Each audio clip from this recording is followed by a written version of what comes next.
আজ 16 বছরে তুমি তেমন না, আর একটু মজবুত হয়েছ, আর একটু শক্তিশালী হয়েছ। তাহলে অতএব প্রতি সেকেন্ড, প্রতি ঘন্টা আমরা অনুভব না করলেও আমাদের পরিবর্তন হয়। জিন্দিগির তো পরিবর্তন হয়, শরীর স্বাস্থ্যের তো পরিবর্তন হয়, কিন্তু ঈমান আমলের কি হাল? ঈমান আমলের কি হাল?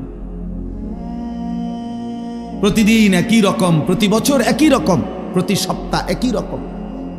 এটা দুর্ভাগ্য ছাড়া আর কিছু। একদিন সুখে কিংবা দুঃখে, আনন্দ কিংবা বেদনায়, হাসি কিংবা কান্নায় আমরা কিন্তু কবরে চলে যেতে হবে। এই আজকে শুধু আমি এটাই বলতে চাই, আমি যে 4টা আয়াত পড়ছি কোরআনুল কারীমের 26 নম্বর পারা, 50 নম্বর সূরা, সূরায়ে কাফ। এই সূরার 4টা আয়াত 16, 17, 18, 19। এই 4টি আয়াত মূল বক্তব্য হলো আল্লাহ তাআলা বলতেছেন 2টা কথা। একটা হলো বান্দা 5টি জিনিসের তত্ত্বাবধানে তুমি আমার আসো।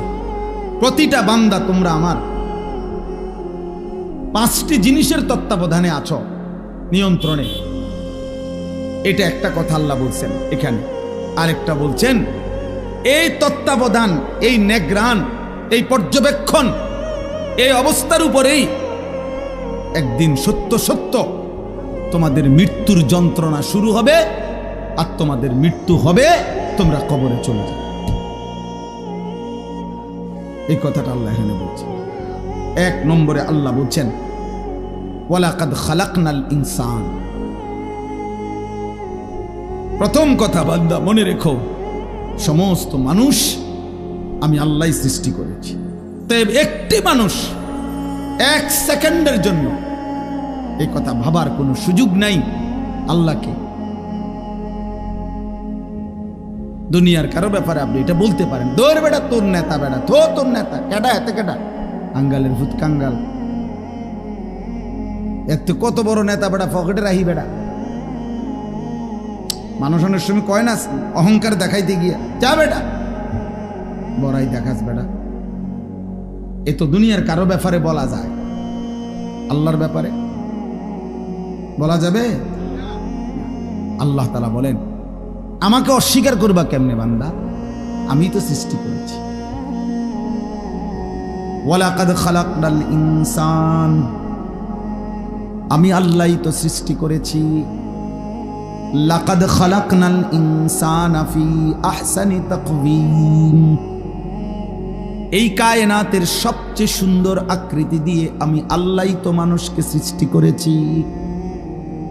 রব্বুল আলামিন বলেন কোটি কোটি আমার সৃষ্টি বান্দা, চারিদিকে তাকিয়ে দেখো, ফুল কত সুন্দর, ফল কত সুন্দর, পাখি কত সুন্দর, গাছ কত সুন্দর, মাছ কত সুন্দর। কিন্তু আল্লাহ বলে 4টা কসম করে বলি বান্দা, তুমি তার চাইতে কোটি গুণ বেশি সুন্দর। যদি ফুল এত সুন্দর হয়, যদি মাছ এত সুন্দর হয়, যদি এই পৃথিবীর পাখিগুলো এমন সুন্দর হয়, আল্লাহ বলেন ওয়াত্তিনি ওয়াজ্জাইতুন ওয়া তুরি সিনিন ওয়া হাদাল বালাদিল আমিন, আমি 4টা কসম করে বলছি বান্দা, তুমি সবচাইতে বেশি সুন্দর। তোমারে বড় যত্ন করে বানিয়েছি, তোমারে আমি বানিয়েছি। ইন্না খালাকনাল ইনসানা মিন নুতফাতিন আমশাজ, আল্লাহ বলেন তোমার বাবার কাছ থেকে বের হওয়া, তোমার মায়ের জরায়ুতে পৌঁছা, আমি আল্লাহর কুদরতে ওই 1 ফোঁটা নাপাক বীর্য থেকেই আমি তোমাকে সৃষ্টি করেছি। এই বহু জায়গায় কথাগুলো বলছে আল্লাহ, একই কথা, একই কথা বলছে। আল্লাহ তাআলা বলছে ইন্না খালাকনাল ইনসানা মিন সুলালাতিন মিন তিন, আল্লাহ বলে শুকনো ঠনঠনে, কোনো কাদা নাই, পানি নাই, একদম শুকনো মাটি থেকে আমি আল্লাহই তোমাকে মানুষকে সৃষ্টি করেছি। রব্বুল আলামিন বলেন, ইয়া আইয়ুহাল ইনসানু মা গাররাকা বিরাব্বিকাল কারীম। আল্লাহ বলে, বান্দারে আমার, মানুষ রে আমার, এমন দয়ালু মেহেরবান মাওলা আমি আল্লাহ। আমার মতো এমন দয়ালু মেহেরবান মাওলাকে ছেড়ে দিতে কে তোমাকে ধোঁকা দিল? কে তোমাকে বলল যে ওই মালিককে সেজদা দিও না? কে তোমাকে বুঝাইয়া দিল না ফরমান? এমন মালিকের নাফরমানি করো, এই মালিকের নিষেধ শুইনো না। আহ, সুদ কে হারাম করছে? ঘুষ কে হারাম করছে? মদ কে হারাম করেছে? জুয়া কে হারাম করেছে? চুরি কে হারাম করেছে? ডাকাতি কে হারাম করেছে? জিনা কে হারাম করেছে? ব্যভিচার কে হারাম করেছে? নামাজ পড়তে আদেশ কে করেছে? বেনামাজি হতে নিষেধ করেছে কে? এই নাফরমান। তাহলে এমন মালিকের নাফরমানি কেমনে করো? 365 দিনে খোদার এক বছরে কোনোদিনও ফজরের নামাজ পড়লা না, মুসলমানের বাচ্চা এত বড় জানোয়ার হয়?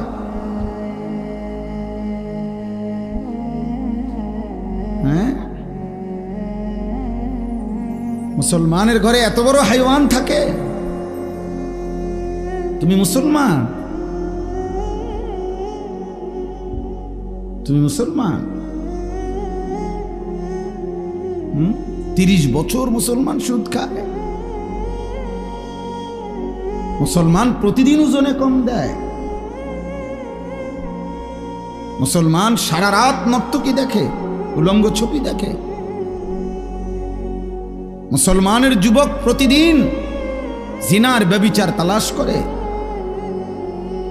এই মুসলমান।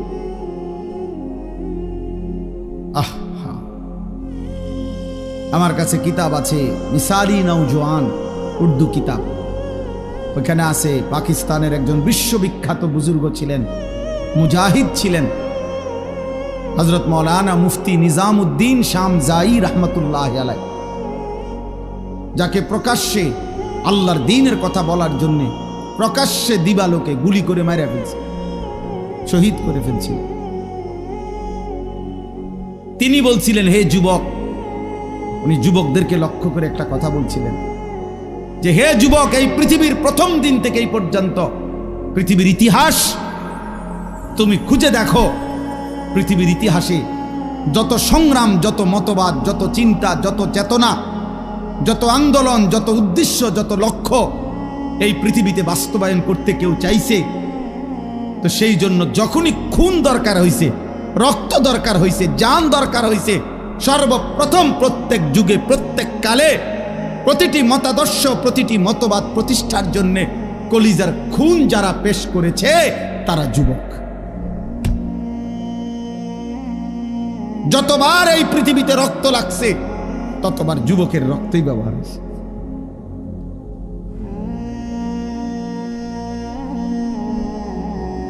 নওজোয়ানের রক্তই খুনি ব্যবহার। এজন্য যুবকের রক্ত বড় দাম, যুবকের ঘন্টার বড় দাম, যুবকের সেকেন্ড বড় দাম। আল্লাহ বলেন, আমি ওকে নিজে শক্তি দিছি। আল্লাহুল্লাযী খালাকাকুম মিন দুআফিন, আল্লাহ বলেন আমি তোমাকে প্রথম সৃষ্টি করেছি দুর্বল শিশু। সুম্মা জাআলা মিন বাদি দুআফিন কুওয়া, সেই দুর্বল শরীরে আমি আল্লাহই দিয়েছি শক্তি, যৌবন। সুম্মা জাআলা মিন বাদি কুওয়াতিন দুআফান ওয়া শাইবা, আবার সেই শক্তি সামর্থ্যবান শরীরে আমি আল্লাহ আবার দিয়েছি দুর্বলতা এবং বৃদ্ধ। এই জন্য নওজোয়ান, কথা তো ছিল তোমরা ইসলামের জন্য লড়বা, কথা তো ছিল তোমরা আল্লাহর দ্বীনের জন্য কথা বলবা। আহা, এমন সুন্দর জীবন তোমরা শত শত যুবক একেবারে ঠান্ডা মাথায় পরিকল্পিতভাবে বুঝে শুনে এমন সুন্দর রাত, হায়াত, দিন, ঘন্টা নারী দেখতে দেখতে, ছবি দেখতে দেখতে, মোবাইল দেখতে দেখতে, অশ্লীল উলঙ্গ দৃশ্য দেখতে দেখতে, অনাদরে অবহেলায় এমন সুন্দর ঘন্টা, মিনিট, সেকেন্ড শেষ করে দিচ্ছে। আহা, ঠিক হলো। এই পৃথিবী গড়বে কে? তাই ইসলামের জন্য কিছু করবে কে? তাই আল্লাহর দ্বীনের জন্য কিছু করবে কে? সারা পৃথিবীর মজদুম মুসলমানকে কে বাঁচাবে? মাহাদির পক্ষ হয়ে লড়বে কে? তাইলে দাজ্জালের বিরুদ্ধে লড়বে কে? আল্লাহর দ্বীনের জন্য বুক সোজা করে দাঁড়াবে কে? তাইলে